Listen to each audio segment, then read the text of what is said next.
Hello' ফ্ৰেণ্ডছসকল, যিসকলে Assam police আৰু Assam direct ৰিক্ৰুটমেণ্টৰ কাৰণে ৰেডি হৈ আছে, এইসকলৰ কাৰণে কৈছে যে 1 লাখ নিযুক্তিৰ মাজৰ বাকী থকা নিযুক্তিখিনি খুব কম দিনৰ ভিতৰতে নিযুক্তি দিয়া হ'ব। 1 লাখ চাকৰি দিয়াৰ পিছত আৰু ৩৫,০০০ চাকৰিৰ আমি এপ্লিকেশ্যন কৰিছোঁ।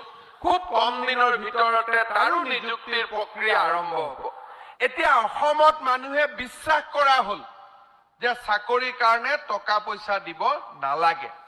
সেইকাৰণে মই য'তে যাওঁ ল'ৰা ছোৱালীবিলাকক দেখা পালে মোক যেতিয়া মামা মামা মাতে মই এটাই কথা কওঁ যে ভাই স্কুলত যাবি দেই সদায়। কাৰণ এতিয়া ৰাজনীতি কৰা মানুহে চাকৰি দিব নোৱাৰে, চাকৰি পঢ়া শুনা কৰি পাব পাৰি।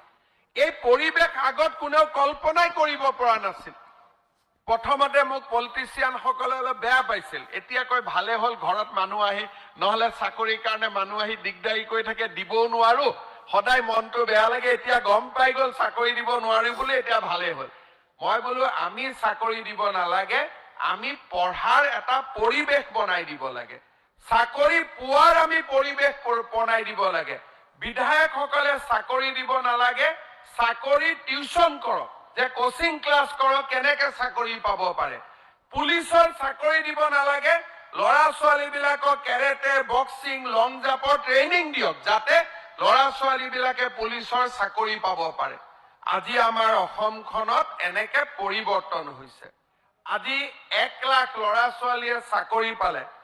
এই যোৱা কেইদিনমান আগতে আমাৰ পুলিচৰ কামাণ্ডোবিলাকে ইমান ধুনীয়া প্ৰদৰ্শন কৰিলে। এটা ল'ৰাকো সুধিব, কোনেও পইচা দি চাকৰি পোৱা নাই। আজিকালি অসমত পইচা দি চাকৰিয়ে নাপায়। কেইদিনমান আগতে লোকসেৱা আয়োগৰ পৰীক্ষাৰ ৰিজাল্ট দিলে, কোনো ল'ৰা ছোৱালীয়ে পইচা দি চাকৰি ল'বলগীয়া হোৱা নাই।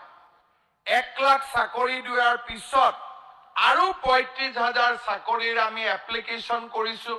খুব কম দিনৰ ভিতৰতে তাৰো নিযুক্তিৰ প্ৰক্ৰিয়া আৰম্ভ হ'ব। এতিয়া অসমত মানুহে বিশ্বাস কৰা হ'ল যে চাকৰিৰ কাৰণে টকা পইচা দিব নালাগে। সেইকাৰণে মই য'তে যাওঁ ল'ৰা ছোৱালীবিলাকক দেখা পালে মোক যেতিয়া মামা মামা মাতে মই এটাই কথা কওঁ যে ভাই স্কুলত যাবি দেই সদায়। কাৰণ এতিয়া ৰাজনীতি কৰা মানুহে চাকৰি দিব নোৱাৰে, চাকৰি পঢ়া শুনা কৰি পাব পাৰি। এই পৰিৱেশ আগত কোনেও কল্পনাই কৰিব পৰা নাছিল। প্ৰথমতে মোক পলিটিচিয়ানসকলে অলপ বেয়া পাইছিল, এতিয়া কয় ভালে হ'ল ঘৰত মানুহ আহি, নহ'লে চাকৰিৰ কাৰণে মানুহ আহি দিগদাৰি কৰি থাকে, দিবও নোৱাৰো, সদায় মনটো বেয়া লাগে। এতিয়া গম পাই গ'ল চাকৰি দিব নোৱাৰি বুলি, এতিয়া ভালে হ'ল। মই বোলো আমি চাকৰি দিব নালাগে, আমি পঢ়াৰ এটা পৰিৱেশ বনাই দিব লাগে, চাকৰি পোৱাৰ আমি পৰিৱেশ বনাই দিব লাগে।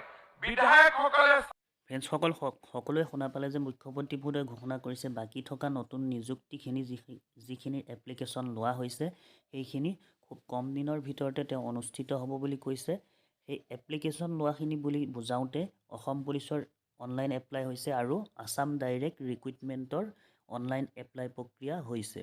গতিকে এইকেইটা এক্সাম এডিআৰি আছাম ডাইৰেক্ট ৰিক্ৰুটমেণ্টৰ সোনকালে এক্সাম অনুষ্ঠিত হ'ব আৰু অসম পুলিচৰো ফিজিকেল টেষ্ট, ৰানিং, লং জাম্প এইবোৰ খুব সোনকালে অনুষ্ঠিত হোৱাৰ সম্ভাৱনা আছে। মুখ্যমন্ত্ৰী মহোদয়ে নিজেই ঘোষণা কৰিছে যে খুব কম দিনৰ ভিতৰতে বাকী থকা 1 লাখ নিযুক্তিৰ মাজৰ নিযুক্তিখিনি নিযুক্তি দিয়া হ'ব সোনকালে। ফ্ৰেণ্ডছসকল, আজিৰ ভিডিঅ'ত ইমানেই আছিলে। ভিডিঅ'টো চাই যদি ভাল লাগিলে প্লিজ লাইক, কমেণ্ট আৰু শ্বেয়াৰ কৰিব। আৰু যিসকলে মোৰ চেনেলটো ছাবস্ক্ৰাইব কৰি ৰখা নাই, ছাবস্ক্ৰাইব কৰি কাষত থকা বেল আইকনটো প্ৰেছ কৰি ৰাখিব মই দিয়া সকলো ধৰণৰ ভিডিঅ' আপডেট পাই থাকিবলৈ।